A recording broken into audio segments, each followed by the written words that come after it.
Préparer un tube multicouche pour un sertissage. Alors pour préparer du tube multicouche, il nous faut un coupe-tube et un calibreur.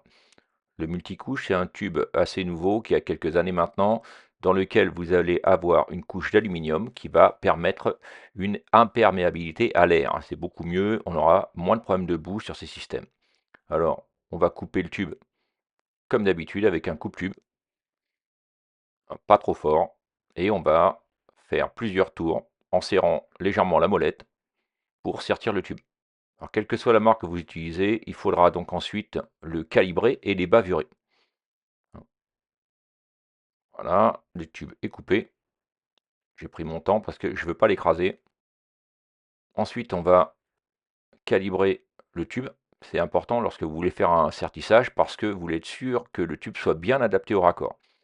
Ici, je vais prendre le calibreur pour du 16. On va mettre le tube dedans et après on va aller jusqu'au bout et on va le faire tourner dans le sens de la lésoire. Vous voyez, comme ça. Et on va aller jusqu'au bout du calibreur. Ça va permettre d'alléger la partie plastique qui est dans le tube. Vous voyez, il faut bien aller jusqu'au bout. Alors cet allésoir, c'est la marque Ventrop qui fait pas mal de raccords pour leur système. Ici, on voit bien la couche d'aluminium et les bavurages qui a été fait. Alors pour le multicouche, des fois, il est livré en couronne. Nous à l'atelier, on a un redresseur qui permet de préparer les tubes et de le rendre droit. Parce que vous savez, le tube multicouche, lorsque c'est du tube qui est apparent, eh ben moi je trouve qu'esthétiquement c'est quand même pas terrible la plupart du temps et il vaut mieux le redresser. Bon, en tout cas le débat est ouvert, mais moi c'est mon avis. Vous voyez ici j'ai un tube qui a été déroulé, il est un petit peu déformé.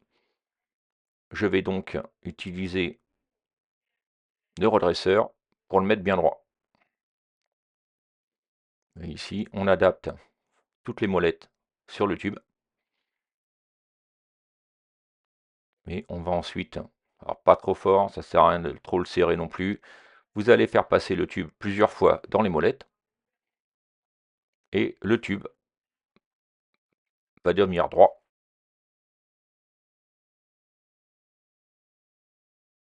Alors, ce redresseur de tube, il va aussi nous permettre, lorsqu'on s'est trompé, moi à l'atelier par exemple, une fois que les élèves ont travaillé, je peux redresser les tubes directement dedans. Et vous voyez, un tube qui était déjà centré 2 fois, je peux le remettre droit. Donc on a le droit de se tromper, c'est pratique. Alors évidemment, plus facile à dire qu'à faire, puisque si vous avez des grandes barres, ce qui est un peu le principe du multicouche, ça sera un peu plus difficile. Alors maintenant que j'ai redressé et ébavuré mon tube, j'ai passé au calibreur.